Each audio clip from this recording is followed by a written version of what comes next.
Thank you for tuning in on The Clap on Rumble in the Morning on FM99, and this is my first interview ever. Ladies and gentlemen, you can't get much bigger than this. I'm here with Slash, who's performing tonight at the Norva in Norfolk, Virginia. And Slash, thanks for taking the time out to talk to me. This is my first interview ever, man. So, first off, you released your new solo self-titled CD in 2010. And it kicks ass, man. I listened to it, and I was just curious, what was it like working with the likes of Chris Cornell, Lemmy, Ozzy, and how did you determine who you wanted to work with? Well, how I determined it was I just listened. I wrote a bunch of material, and I listened to it. You know, while I was writing it or after I wrote it, I would think who would sound good singing it. Okay. And that's just, yeah, so this sounds like Ozzy, and this sounds like Chris Cornell, this sounds like Iggy Pop. That's how I would do it. And then I would, you know, call them up and see if they were interested in doing it and send them the demo. And that's usually what sold them, was the demo. And it was great working with everybody. Everybody was, you know, most of these people I know in some capacity, although there's a handful of people that I'd never met before. Sure. But, you know, working, like you mentioned, Chris was great, because I've known Chris for a long time, but I've never really gotten to know him that well. And so we had to hang out in the studio together, and that was, you know, Chris is a good guy, and it was really nice to sort of get to hang out with him in a writing and working capacity. Sure. Anyway, but everybody was unique into themselves, and everybody was extremely professional and obviously awesome, because they're all, you know, awesome artists. And it was a good experience. Cool. Now, my personal favorite off the album is Beautiful and Dangerous, which features Fergie. Now, who pitched the idea of incorporating a female into the mix, and what was it like working with her, who has more of a pop background?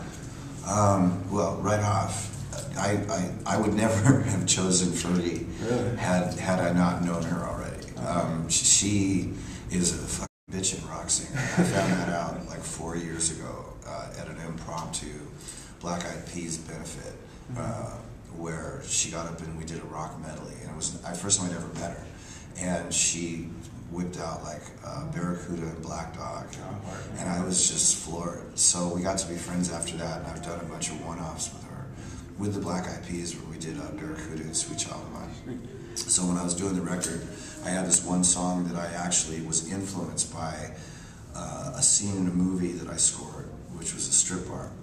So when I wrote this music, and I thought this would make a great song, and it would need a girl singer, and I automatically thought of Fergie. So I gave her the music, and she came back with this great fucking, just ran with it, vocals, and so that was it. We just shot a video for that, actually. Oh, did you? Yeah, it's pretty awesome. So the likes of Fergie, no one's ever seen before. Yeah, yeah. So now, what would you consider to be your all-time favorite song to perform live? There's no such thing, really. Any given song can be magic on any given night. You know, I mean, we always play Paradise City at the end, and it has been a standard since way back in the day. And it's always been a great live, fun, loose kind of a thing. But, you know, I mean, you can have an evening where a particular song just stands out as being really captivating that particular evening. So. Sure. Okay. Now, so when you wrap up this tour for the album, what can your fans expect from you next? Is there going to be another solo album in the works? Is there going to be more of a Revolver? Well, it's hard to say. In October, we take a break from this tour in October, but it goes all the way through next summer. Okay. So there'll be little month breaks and 2-month breaks where Miles is going back to Alter Bridge. Okay. So during those breaks, I'll start writing material, and then at the same time, we're auditioning singers for Revolver during that time off as well. So there's a lot of juggling going on. Sure.